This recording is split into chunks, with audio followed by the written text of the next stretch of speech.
What is it you're trying to create in your career? Specifically, what is it?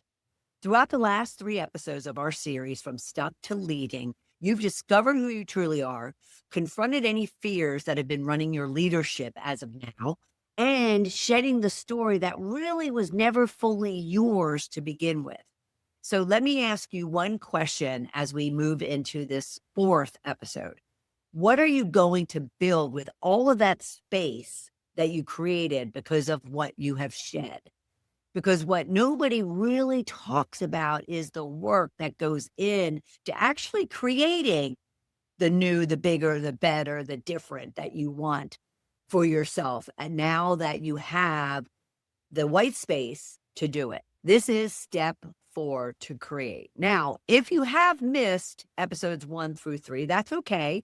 Once you've walked through this episode, you can go back to balloffirecoaching.com/podcast and find episodes 1 through 3 of this From Stuck to Leading series. Let's get into it. Let's do a quick recap in case you're just joining us or you need a refresher. In episode 1, Discover, we identified who you actually are as a leader underneath the title and the possibility of having a borrowed or performed identity as opposed to an owned identity. In episode 2, we confronted all the 5, what I call inner bitches, the fears, insecurities, and doubts that have been quietly running or ruining your leadership from the inside out. And then in episode 3, we talked about shedding, the actual work of letting go, the people, places, or things, beliefs, stories that you've been holding on to, that then you found the evidence that those stories and beliefs aren't true. And you were able to finally let them go. If you haven't, be prepared to download the Leadership Gap Diagnostic once you've listened to today's episode so you can identify the gaps that could be holding you back. And then you can walk through episodes 1, 2, and 3 to really understand what you need to discover about yourself, confront, and shed. And that will lend itself beautifully to walking into this episode of creating. That can start today because you can't build a new house on a foundation that's still covered up by the old rubble, by the old stories, by the old beliefs. You have to actually clear the foundation so you have a strong, on a firm grounding to really create what it is that you want for yourself in your career and in your life. And if you've done that work, then here's where we are right now. You've cleared the space, you stood in it for long enough to really feel how different it is, because you will feel the difference. The minute you start discovering and coming face to face with who you are today and who you really want to be, all of a sudden, space is opening up in your heart, in your mind, in your whole energy around what are the possibilities, what are the opportunities that I have. And now it's time to create. And I mean that as a verb, not a feeling. We want to actually put concrete things in place, blocks of a building, so to speak, in place that you can build upon a new identity and therefore a new you. But here's the mistake I watch every one of my clients make at exactly this point in their journey. And I made it myself for longer than I really want to admit to. So you do the hard work of shedding the old stories, the old beliefs. You feel that first wave of relief, and you mistake the relief for the finish line. Oh, I've let it all go. I've let the people, the places, the old stories, the old beliefs, the old negativities, I've let them go, and I can breathe. And you are like, okay, that's the finish line. I'm done. Yeah, no, we're just getting started. You're just getting started. Because now you want to build whatever that newness is, that difference is, that bigger and that better. You want to create that new identity, that new you. Think about it this way. If you've been carrying around a 50-pound weight on your back for 10 years and someone finally takes it off of you, the first thing you feel is amazing. Oh my God. Your shoulders drop. You breathe, you can move faster for longer, everything just feels so much lighter and so much airier and so much freer. But if you stand there long enough, enjoying how you feel, you haven't actually changed anything about your life yet. You've just stopped carrying something around. So you're a little lighter, but you haven't really created anything new, anything different, anything bigger or better. The person who actually changes their life is the one who takes that lighter, freer body and does something with it. They walk somewhere new. They build something they couldn't have built before with the weight that they were carrying around. That's exactly where you are right now, if you've done the shed work. And if you stop here, in about 6 months, you're going to find yourself picking up the old version of yourself, that weight, over and over again. And we're not going to have that. I've watched this happen to brilliant, capable leaders. They do the deep work. They feel free for a few weeks, and then slowly, quietly, the old habits creep back in. Not because the shed didn't work and the work that they did wasn't meaningful or purposeful, but because nothing was built in its place. I had a client, he was a VP who spent years in what we now call a performed identity. We talked about it in episode 1. Saying yes to everything, absorbing everyone else's anxieties as his own. And he even did the shed work beautifully. He named the story, found the evidence that it wasn't real, wasn't true. And he had the hard conversations with the person he'd been performing for. Keep that in mind. And then he called me 3 months later, discouraged, saying he felt like he was right back where he was. He wasn't back where he had started. He just hadn't built anything in place of what he had let go. So within just a few weeks of doing exactly what I'm going to walk you through, everything changed for him. And this is the part of the process nobody talks about because it's a little less dramatic than the confrontation and less cathartic than the shedding. But yet it's the most powerful and it's the most long-lasting. Because in a lot of cases, creating is quieter, it's slower. It's 1,000 small decisions you're going to make instead of one big breakthrough moment. And that's exactly why most people skip this step or do it by accident instead of on purpose and end up with a life that's merely not as bad instead of a life that's actually better. And we are after bigger, better, newer, and different. So let's talk about what you're building. Because create isn't about a vision board, and it's not about picking a new title and calling it a day. This is about changing how you operate on a day in, day out basis. It's changing and building a new foundation for everything that you stand for, everything that you show up for, everything that you believe in. And from there, everything gets built on top of it. So I use a framework with my clients called TIMER. It's trust, integrity, motivation, empowerment, and results. Let's walk through each piece, almost like a brick of the building that you are now going to build upon that clear space that you made, that foundation that you made. Because if you skip any one of the 5, the whole thing gets shaky. The whole thing gets very unstable, and you risk falling back to your old ways. We're looking for stability, longevity, endurance. We're looking for everlasting. All right. T is for trust, not the trust that others have earned from you, but that you have for yourself, the belief you have in yourself. This is the first and most important brick, because if you don't trust yourself, if you don't trust your own judgment, if you don't trust the decisions that you're making, the risks that you're taking, then you're going to fall right back into that performed identity we talked about before, performing for others, seeking the approval of others, doing things because others expect it of you, instead of doing what you know is best for yourself. In a business environment, trust looks like making a decision and not feeling as if you need everyone else's blessing or approval that the decision you want to make is the right decision. One of my clients started this process really slow. When they typically go to their boss for approval of picking up the phone and calling a vendor and discussing pricing with them, they went ahead and just decided, nope, I need to test my own self-trust. I'm going to call my vendor myself, discuss the pricing, and handle whatever response I get from them.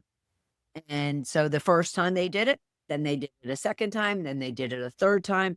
And as they continued to do it, they were building trust within themselves that even if one of the decisions or the risks that they decide to take is wrong, the world isn't ending. There's ways to make adjustments.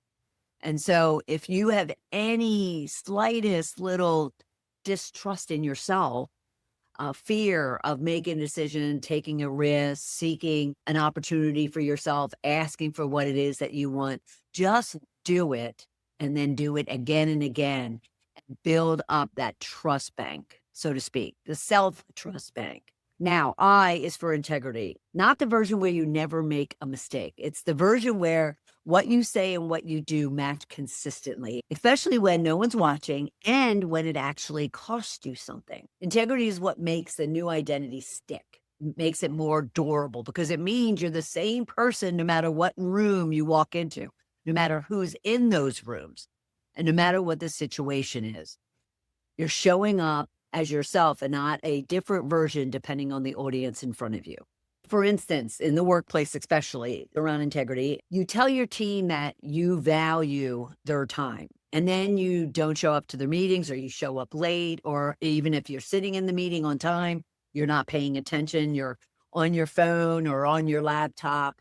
That integrity gap is doing more damage to your new identity than any external critic could do. Keep that in mind. When you're out of integrity, you're doing more damage to yourself internally than any external force could do to you. One of the fastest ways you can test your own integrity right now is think about the last commitment you made to yourself, not to someone else, and ask honestly if whether you kept that commitment to yourself or not. Because even to yourself, not just other people, if you don't do what you say you're going to do, that new identity that you're trying to build is already falling apart. Most of us are far more consistent with commitments we make to other people than the commitments we make to ourselves. So rebuilding that belief that we deserve to keep our own commitments to ourselves and not to be afraid, not to doubt, not to get insecure, keeping those small promises to ourselves is where integrity actually starts being built. Now, the M of timer is motivation. And I want you to think of it this way. Motivation that comes from wanting to prove something to other people, that motivation can run out. It's exhausting. Think about it. When you're always trying to prove something to a parent, to a teacher, to a boss, it gets absolutely internally, mentally, physically, emotionally exhausting, because the goalposts, so to speak, they keep moving. The expectations get bigger, and you're drowning in trying to keep up and ensure that you're maintaining whatever approval or whatever perception that others have of yourself. Motivation has to come from inside. It has to come from your own desires, your own beliefs, your own self-trust and integrity. And that in itself will give you that motivation, that energy, that focus, that determination, that persistence to go after what it is that you truly want and who you truly want to be. If you want to really test this, ask yourself honestly right now about whatever goal you're chasing at work. Ask yourself, am I chasing this goal because it matters to me? Or am I chasing it still trying to prove something to someone else that may not even be paying attention, that may not even care? One thing that I had heard 12, 15 years ago that just transformed my life is the fact that, because I was very much in a performed identity state, and again, go back to episode 1 to really understand what borrowed, performed, and owned identities are. But I was always trying to prove something to someone else to get their approval. And I heard this statement, which just blew my mind, and that was, you'd be surprised how little others think of you. So here we are, working our little tails off, trying to prove ourselves to someone and or to look better or to kind of look like we belong or fit in, or we're just worrying about what other people are thinking about ourselves. And yet they're really not. They're not spending their time and their energy thinking about us. That statement to this day helps to ground me back to really ensuring that I am just concerned about me and what it is that I want to feel about myself as opposed to what others feel about me. Because they don't spend a lot of time focusing on you, not as much as you think. E is for empowerment. This is actually permission. And I mean that literally. But this is permission you give yourself. You give yourself to act, to decide, to go after that new opportunity, to take up space without any request or approval or waiting for someone else to hand you whatever it is that you want. Most of my clients have been waiting for someone to tell them that they're ready. No, you can't wait for someone to tell you. They're busy. Really get down and think logically about this. Your bosses are busy. They're consumed with other pressures and stresses. They have you there because they rely on you to be able to do your stuff without burdening them and allowing them to do their work. But they're not thinking all of a sudden that, oh, I need to give Josephine an opportunity. No, you have to go for it. You have to ask for it. You have to step into that room. And I have to laugh because there's been rooms that I wasn't invited to, I wasn't handed, and I decided to open the door, walk in and take a seat. And oftentimes I'd take a seat like against the wall. There'd be chairs lined up against the wall and I would take a seat. And there were times when I was asked to leave. And there were times when my boss pulled me aside afterwards and asked me what's up. And there were times when no one said anything and I just sat there. But that initiative, that action, right or wrong to someone, over time got me in the room. One, because they recognized that I had initiative. I was pretty ballsy. I wasn't asking for permission. I wasn't waiting for someone to hand it to me. And over time, that eventually paid off for me. Because the leaders who move the fastest through this create step, not waiting for someone to hand them something, not waiting for permission, are the ones who stop waiting for the title change, just start acting and performing and showing up as the person that they're becoming. And that is a critical strategic coaching angle that I have with my clients is if they want to be a VP and they're a director, then I coach them to perform as a VP, to think as a VP, to make decisions as a VP, to plan as a VP, to collaborate and to communicate and to influence like a VP. You don't wait to be there to show that you're capable of being there. You start becoming that person now, and then the title will follow. I promise you. And lastly, the R of the timer framework is results. Not the results for the sake of proving that the old story was wrong, but more so that the new story, the new belief that you have in yourself is the accurate one, is the correct one. And every time you get a result from operating out of trust, integrity, motivation, and empowerment, you're gaining evidence. Remember, we gained evidence to prove the old story wrong. This is now evidence that the new you, the newer, the bigger, the better, the different, is the right you.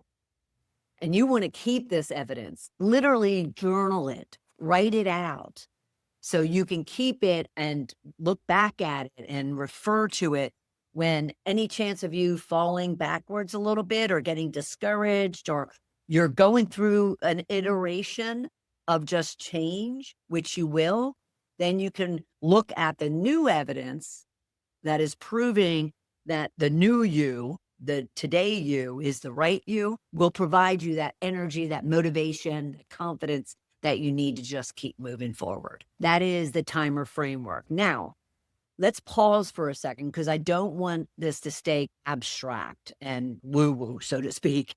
When people ask me the changes that one experiences, that one builds as a result of this new foundation.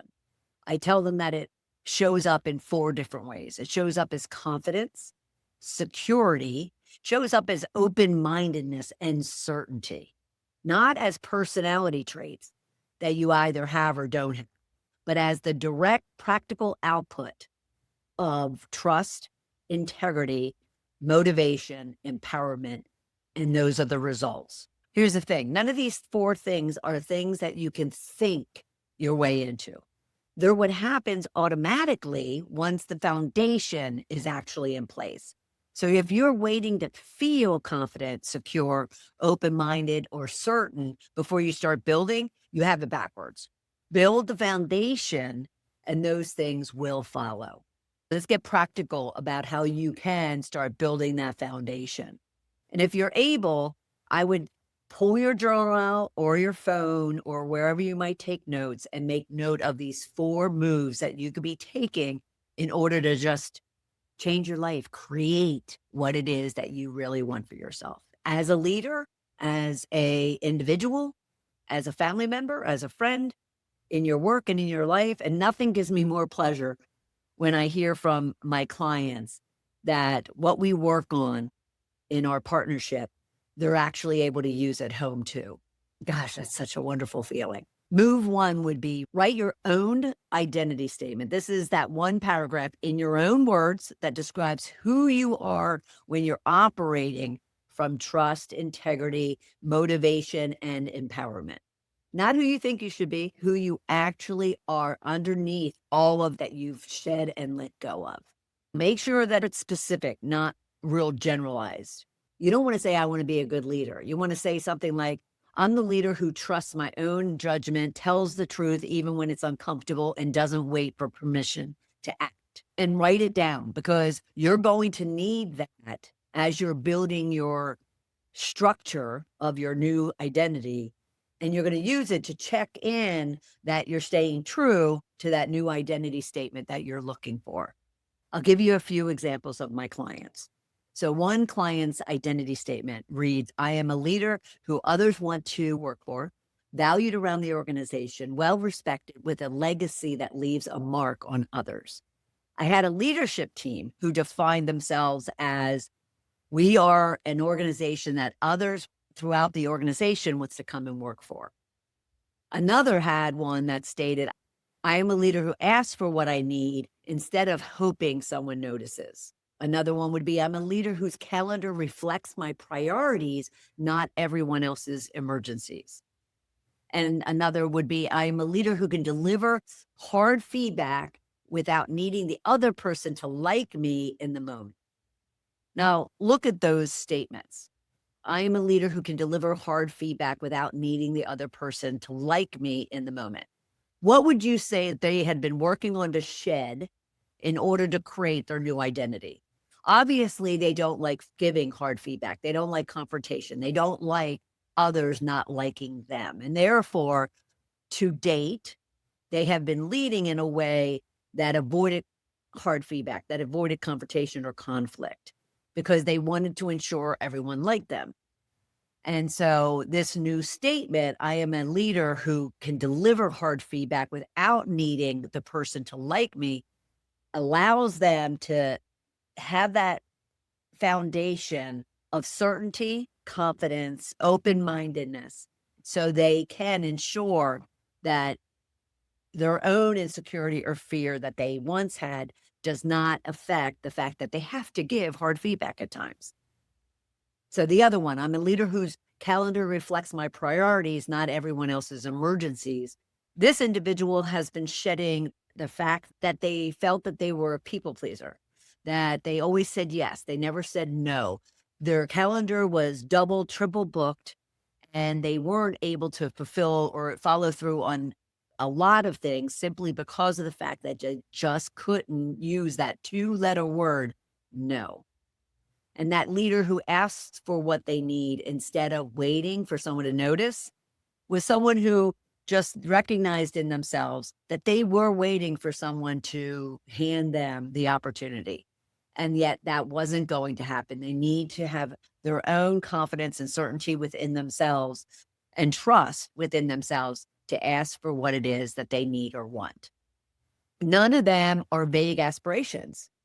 You can take those apart, and now you can even test and come back to how one is showing up each and every day, how you are showing up each and every day against your identity statement to say, am I fulfilling? Am I following through? Am I being consistent? Am I in integrity to the identity that I made of myself? And it's a great way to find where you're not being congruent with who you really are.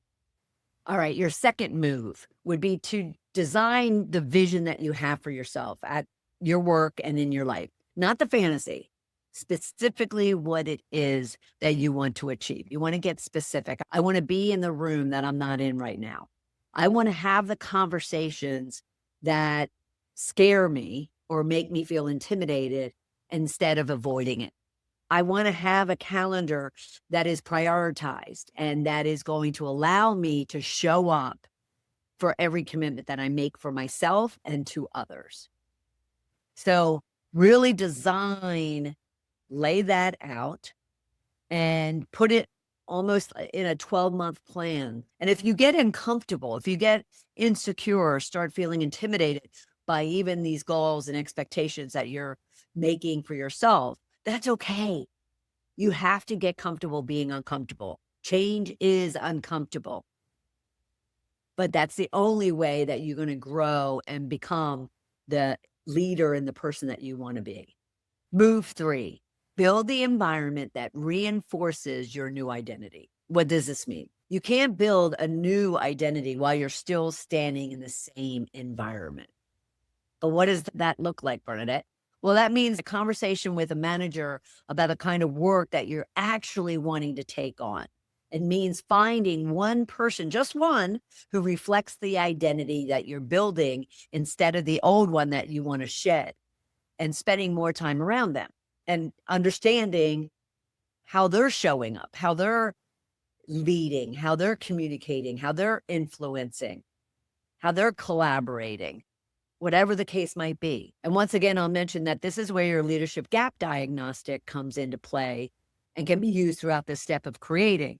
Is if your leadership gap diagnostic showed low scores in certain statements that were presented to you, there's 25 of them, then you can say, all right, then I want to go and find someone, a mentor, an advocate, a sponsor, someone that I just respect for the role that they're in, that I eventually want to be in. And I'm going to pay attention, and I'm going to almost mirror how they're showing up. So then that starts to instill in me and fill in the gaps that I have as a result of my own diagnostic. Now, environment also could mean that there's people and places and things that are no longer working for you in this new identity. This is a hard step for many people that I work with, because it could be a team, it could be a boss, it could be a company, it could be themselves as far as how they're showing up that's not working because their lack of understanding of how others need to be communicated to, how others need to be managed. So when you look at building the environment for your new identity, you really want to look at all the elements of your work and life that need to change or need to be shifted, need to be minimized in order for you to really fully live in the identity that you want to be in. I can recall this phase of my own journey so well, so realistically, because it was very profound. It was after the Great Recession of 2008. And I brought together about 30 or 40 of my friends and acquaintances who all were struggling, either losing their jobs, being fired from their jobs, unable to find a job. And I decided that I wanted to have almost like a networking event. Everyone share what each other is looking for or is currently doing, or what needs do they have. And that way we can all be each other's helpers, so to speak, in case there's someone that we knew or a company that we understood was hiring. And so I pulled everybody together, had this lovely cocktail networking party. And I shared what I was going to be doing, which was I wasn't looking for a corporate job. I was starting my own business. It had been about 4 months since I'd been fired. And I explained the path that I was going to be taking. Extremely risky, which a number of them commented on. But I was certain, I was open-minded, I was confident, and I knew that this is what I needed to do. Well, I would say by the time my annual Christmas party came along, just a few months later, I had about 5 people show up as opposed to 30 or 40. I was changing. I was growing. I had been discovering, confronting, and shedding, and now I was creating a new life for myself. And others, I won't speak to what they were thinking or feeling about all of it. However, the response was, I was on my own. And that would have been hard for me. That would have been impossible for me a year or two earlier when I was so concerned about what others thought of me. I was always living in a performed identity as opposed to owning my identity. So I need you to understand that as you go through these 3 phases of the shift to riches, the discover, confront, shed, and now create, the 4th phase. But as you go through these moves that we're talking about, it will be uncomfortable. You will get uncomfortable. You'll get scared. You'll get uncertain. You might creep back to your old stories, yet just believe in yourself and have that conviction that what is changing in your life, in your world, in your environment is for the better. All right, move number 4. Take 1 bold action, not 10, not 6, not even 3. Take 1 action that your old state, your performed identity would never have done. Maybe it's a boundary that you have set. Maybe it's a room you walk into. Maybe it's that raise you ask for or a project that you raise your hand to volunteer for. Take 1 bold step this week, write it out, bring that identity that you wrote out on a piece of paper, bring it to life and start living in that identity. Start showing up in the role and the type of person you want to be. You've proved time and time again, the small steps with the big results that you've been making along the way, that this new identity is the right identity. And yes, it's going to evolve and grow over time, but you have results to prove to yourself that this identity is working for you, regardless of all the uncomfortable things that have been happening as well. And so now it's time to take an action that you've been holding back on, or you've been avoiding, or you haven't even thought of because you haven't had that conviction, that belief, and that certainty and that confidence in yourself. Take 1 action this week. But I do have to warn you, as you start to evolve and grow and you start creating new, bigger, different, and better, all of a sudden you're going to have new fears, new insecurities, new doubts, and new negativities. However, now you have the tools, the frameworks, you have the structure, and you have the results, you have the evidence that you've done it once before, and now you're going to be able to discover, confront, shed, and create again. And so as you're creating and living in the new, and any inner bitches start rearing their ugly heads, you know how to handle them and you know how to work through them. And that's all you need to do. In summary, we've talked the timer framework, trust, integrity, motivation, empowerment, and results. We talked 4 moves to help you start creating the new identity that you've created for yourself. Here's your coaching question for this week, and I want you to write it down. And I want you to write out the response that you have to the question. What is that 1 bold action you're going to take this week based on that trust, integrity, motivation, empowerment to get the results that you want? And here's a dare for you. Do it even when you feel you're not ready to do it. If you want to ask for a promotion, if you want to ask for a raise, if you want to ask to be in the room, if you want to ask for a new project, if you want to ask for an assistant, whatever it is that you've been holding back, even if it is, I'm ready for a coach, I'm ready for an advocate, I want to find myself a sponsor or a mentor. Whatever the case might be, whether or not you feel ready for it, do it anyway. And I promise you, whatever the result is, whatever the response is, whatever the next step is, as a result of your ask, you will feel that confidence and that certainty in yourself that you haven't felt before. And you will now really have the proof that you've let old stories go and you're living in your new identity. Now, if you haven't taken the Leadership Gap Diagnostic, then you can scan the QR code if you're watching this episode, or the links will be in the show notes. It's free. It's 25 statements, takes 10 minutes, and really will give you loads of information of where you are in critical areas of what makes a true leader. And now you can map out a path for you to fill those gaps and become the powerhouse that you're meant to be. Lastly, next week, we bring it all together in episode 5, Accelerate, the one move that takes everything that you've discovered, confronted, shedded, and created and makes it permanent. I'll look forward to seeing you then. Bye. Thank you for tuning in to today's episode of Shedding the Corporate Bitch. Want to dive deeper with Bernadette on becoming a powerhouse leader? Visit balloffirecoaching.com to learn more about how she helps professionals, HR executives, and team leaders elevate overall team performance. Until next time, keep shedding, keep growing, and keep leading.